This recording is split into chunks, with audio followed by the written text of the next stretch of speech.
धार जिले के कुक्षी क्षेत्र से आई बड़ी गड़बड़ी सामने। दीनदयाल चलित अस्पताल में लैब में टेक्नीशियन गायब। ग्राम तलवाड़ा पहुंचने से पहले ही रजिस्टर में चढ़ा दिए गए मरीजों के नाम। यह तो नमूना है, प्रदेश भर में योजनाओं के हाल हो सकते हैं बेहाल। निसरपुर के अम्बाड़ा व तलवाड़ा के बीच का मामला सामने आया।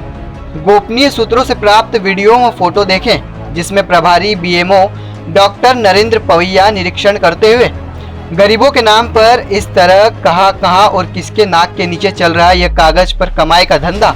जांच हो। दीनदयाल चलित वाहनों का फर्जीवाड़ा। दीनदयाल चलित उपचार इकाई वाहन के निरीक्षण के दौरान कागजों पर फर्जी मरीजों के नाम व उनके वितरित की जाने वाली गोलियों का पता चला है। चिकित्सा हेल्थ केयर द्वारा संचालित इस वाहन का निरीक्षण किए जाने पर तलवाड़ा की गर्भवती महिलाओं के नाम रजिस्टर में दर्ज पहले से कर दिए गए। यह फर्जीवाड़ा अम्बाड़ा तलवाड़ा के मध्य बीएमओ कुक्षी के औचक निरीक्षण के दौरान सामने आया। इस प्रकार फर्जीवाड़ा सामने आने पर क्षेत्र में चल रहे दीनदयाल चलित उपचार के अन्य वाहनों की संपूर्ण कार्यशैली भी शंका के दायरे में आ चुकी है। कुक्षी से फिरोज खान की रिपोर्ट। सर, कल चलित अस्पताल वाला एक मामला सामने आया था जिसका वीडियो वायरल हुआ है। सर, क्या था पूरा मामला?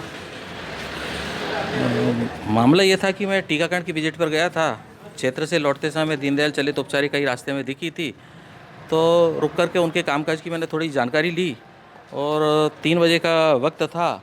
और उस समय जब मैंने ये देखा कि क्षेत्र के अंदर किस किस्म के मरीज़ मिलते हैं और कौन कौन से गांव में कौन कौन से किस्म के मरीज़ों की अधिकता देखी जाती है, और चूँकि अभी लॉकडाउन चल रहा है, सभी जगह पर प्राइवेट सेक्टर में लोगों को स्वास्थ्य सुविधा मिल नहीं रही है। और ये बहुत अच्छी बात है कि दीनदयाल चलित उपचार इकाइयाँ ऐसे समय में गाँव-गाँव में जा रही हैं। तो मैं ये जानना चाहता था कि इनकी जो सेवाएं हैं उनकी कितनी सार्थकता है, ये जानने के लिए मैं वहाँ रुका था। और रुकने पर मैंने ये देखा कि उन्होंने ये कहा कि बोले अब हम यहाँ से फील्ड में जा रहे हैं, एक गांव कवर करके गए हैं और आगे वाला जो गांव है तलवाड़ा, वहाँ के लिए हम जो है जा रहे हैं। मैंने कहा कि पिछले गांव के अंदर आपकी कितनी एक्टिविटी रही, कितने पेशेंट देखे, किस किस्म के मरीज़ देखे। जब उनके पर्चों को पलटने के बाद में देखा तो ये मालूम पड़ा कि जिस गाँव में वो जाना बता रहे हैं उस गाँव के तो सारे मरीज़ों की उन्होंने पहले से रिकॉर्ड के अंदर एंट्री की हुई है। और इवन उनको गोलियां दवाइयां भी वितरण बताया। उन्होंने ये पूछा कि बोले इनको तुमने गोलियां भी बांट दी, इनके नाम तुमने दर्ज कर रखे हैं। तो मैंने कहा अभी तो तुम तलवाड़ा गए नहीं। बोले हाँ, तलवाड़ा जाने वाले हैं।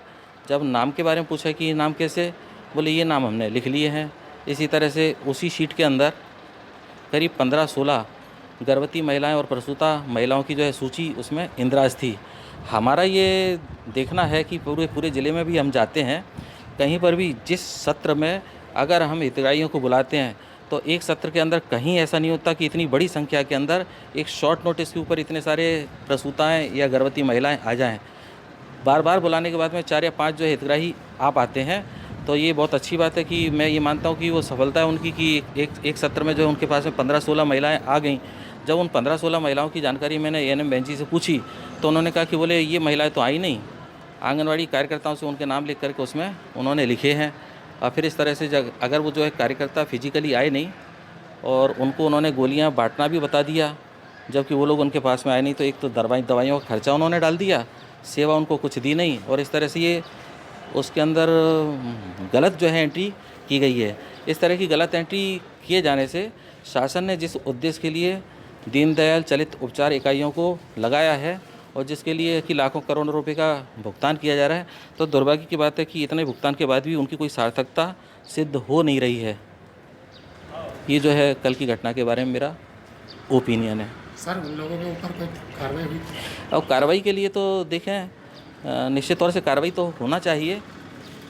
सबसे पहले तो जहाँ से गाड़ी का मूवमेंट होता है प्रति दिवस, जो वहाँ के ब्लॉक मेडिकल अधिकारी हैं उनको ये देखना चाहिए कि आज इस गाड़ी ने क्या काम किया, आज ये कहाँ जा रही है, जो इनका रूट बना हुआ है उस हिसाब से ये दौरा कर रहे कि नहीं कर रहे, उसके अंदर जितना स्टाफ जाना चाहिए उतना स्टाफ जा रहा है कि नहीं जा रहा है। इन सब चीज़ों को देखने की जवाबदारी ब्लॉक मेडिकल ऑफिसर की है। संभव है कि व्यस्तता की वजह से वो इन सब चीज़ों को नहीं देख सकते हों, लेकिन इसके अलावा उनके अधीनस्थ अधिकारी हैं, उनकी भी उतनी ही जवाबदारी बनती है, क्योंकि सब जगह पर विकासखंड चिकित्सा अधिकारी बहुत ज़्यादा व्यस्त रहते हैं। तो अन्य व्यक्तियों को भी इस चीज़ की मॉनिटरिंग करना चाहिए। और मैं ये मानता हूँ कि इसकी मॉनिटरिंग के साथ साथ अगर क्षेत्र की जनता भी इतनी जागरूक रहेगी तो इस तरह की जो बुराइयां जो शुरू में निश्चित तौर से एक छोटे रूप में होती हैं, आगे जा कर के फिर जो है बड़ा रूप ले लेती हैं, तो उसको प्रथम दिन से ही उनको रोका जाना चाहिए।